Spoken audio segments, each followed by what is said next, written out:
غصہ ایک ایسا عمل ہے جو صرف اور صرف تباہی اور بربادی پھیلانے کے لیے ہی جنم لیتا ہے۔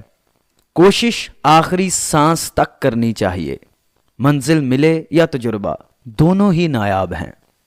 غصے کے ایک لمحے پر صبر کرو گے تو ساری زندگی کے غم سے بچ جاؤ گے۔ عقل مند آدمی اپنے فیصلے خود کرتا ہے، لیکن جاہل آدمی لوگوں کی پیروی کرتا ہے۔ اندازہ لگانا سستا ہے، لیکن غلط اندازہ لگانا مہنگا ثابت ہو سکتا ہے۔ تھوڑی سی بے صبری بڑے منصوبوں کو خراب کر دیتی ہے۔ جو اپنے ہر قدم کے بارے میں بہت زیادہ سوچتا ہے وہ ہمیشہ ایک ٹانگ پر ہی کھڑا رہتا ہے۔